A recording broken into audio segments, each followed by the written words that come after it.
മുണ്ടങ്ങാമറ്റം സ്വദേശിനിയും ബംഗളൂരുവിൽ ഏവിയേഷൻ വിദ്യാർത്ഥി. മലയാറ്റൂർ മുണ്ടങ്ങാമറ്റം തുരുത്തിപ്പറമ്പിൽ ഷൈജുവിന്റെയും ഷിനിയുടെയും മകൾ ചിത്രപ്രിയ. പ്രായം കേവലം 19 വയസ്സ്. ഈ പെൺകുട്ടിയെ കാണാതെയാകുന്നു 4 ദിവസം മുൻപ്. ഞായറാഴ്ച പുലർച്ചെ മുതൽ ചിത്രപ്രിയയെ കാണാനില്ലെന്ന് കാണിച്ച് വീട്ടുകാർ പോലീസിൽ പരാതി നൽകുന്നു. ശനിയാഴ്ച രാത്രി ചിത്രപ്രിയയുടെ വീടിന് സമീപത്തെ അയ്യപ്പ സേവാ സംഘം ദേശവിളക്കിൽ ചിത്രപ്രിയ പങ്കെടുത്തിരുന്നു. അമ്മയ്ക്കൊപ്പം താലപ്പൊലിയും അമ്മയ്ക്കൊപ്പം പങ്കെടുത്തു. അടുത്തുള്ള കടയിൽ പോകുന്നുവെന്ന് പറഞ്ഞ് വീട്ടിൽ നിന്നിറങ്ങിയ പെൺകുട്ടി പക്ഷേ പിന്നീട് തിരിച്ചു വന്നില്ല. തുടർന്ന് സംശയം തോന്നിയ കുട്ടിയുടെ അമ്മ ഷിനി പോലീസിൽ പരാതി നൽകുന്നു. സംഭവത്തിൽ കേസെടുത്ത കാലടി പോലീസ് അന്വേഷണം ദ്രുതഗതിയിൽ ആരംഭിക്കുന്നു. പോലീസ് അന്വേഷണം ആരംഭിക്കുകയും അത്തരത്തിലൊരു അന്വേഷണത്തിന്റെ ഭാഗമായി അതിനോടകം തന്നെ സംഭവത്തിലെ നിർണായക തെളിവായ CCTV ദൃശ്യങ്ങൾ പോലീസിന് ലഭിക്കുന്നു. ചിത്രപ്രിയ മറ്റൊരാൾക്കൊപ്പം ബൈക്കിൽ പോകുന്ന CCTV ദൃശ്യങ്ങളാണ് പോലീസിന് ലഭിക്കുന്നത്. ഞായറാഴ്ച രാത്രി 1:53 അടുത്ത സമയത്തുള്ള ദൃശ്യങ്ങളാണിത്.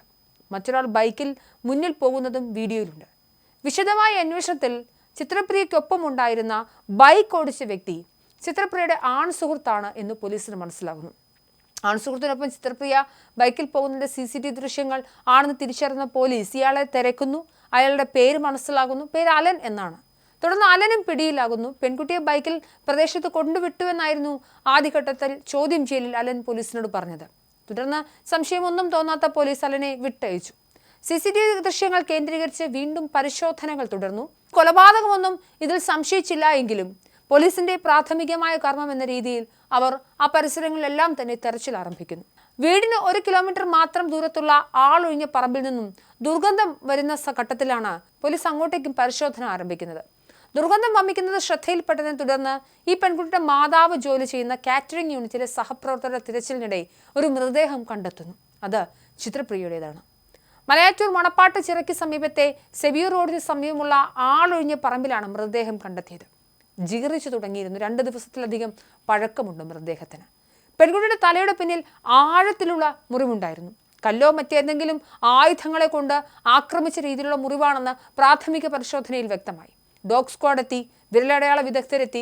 അവരൊക്കെ ഉയർന്ന പോലീസ് ഉദ്യോഗസ്ഥരും സ്ഥലത്തെത്തി പരിശോധന ആരംഭിച്ചു. മൃതദേഹം കണ്ടെത്തിയതോടുകൂടി ഈ കൂട്ടുകാരനായ ആൺസുഹൃത്തായ അലനെ പോലീസ് വീണ്ടും വിളിപ്പിക്കുന്നു. എന്നാൽ ഒന്നും വിട്ടുപറയുന്നുണ്ടായിരുന്നില്ല അലൻ. തുടർച്ചയായ ചോദ്യം ചെയ്യലിൽ ഒടുവിൽ അലൻ കുറ്റം സമ്മതിക്കുന്നു. ചിത്രപ്രിയ എന്ന 19കാരുടെ മരണം കൊലപാതകമാണെന്നൊടുക്കം ആൺസുഹൃത്തായ അലൻ സമ്മതിക്കുന്നു. കല്ലുപയോഗിച്ച് തലക്കടിച്ച് കൊലപ്പെടുത്തിയെന്നാണ് അലൻ പോലീസിന് മൊഴി നൽകിയത്. എന്നാൽ പോസ്റ്റ്മോർട്ടം റിപ്പോർട്ട് ലഭിച്ചാലേ മരണകാരണം വ്യക്തമാകുമെന്ന് പോലീസ് പറയുന്നുണ്ട്. അതാണ് അതിന്റെ ശാസ്ത്രീയമായ രീതി. എന്തായാലും അലന്റെ അറസ്റ്റ് കാലടി പോലീസ് രേഖപ്പെടുത്തി. എന്നാൽ എന്തിനായിരുന്നു ഈ കൊലപാതകം നടത്തിയതെന്ന ചോദ്യത്തിന് വളരെ വിചിത്രമായ ഉത്തരമാണ് അലൻ പറഞ്ഞത്. മദ്യലഹരിയിലായിരുന്നു കൊലപാതകമെന്ന് ആണ് പോലീസിന് അലൻ കുറ്റസമ്മത മൊഴിയായി നൽകുന്നത്. മദ്യലഹരിയിലുണ്ടായ തർക്കം കൊലപാതകത്തിൽ കലാശിച്ചു. പ്രതി ഇങ്ങനെയാണ് കുറ്റസമ്മതം നടത്തുന്നത്. കൃത്യം നടത്തിയത് മദ്യലഹരിയിലാണെന്നും സംശയം മൂലമുള്ള തർക്കമാണ് കൊലപാതകത്തിന് കാരണമെന്നും പോലീസിനോട് പറഞ്ഞു.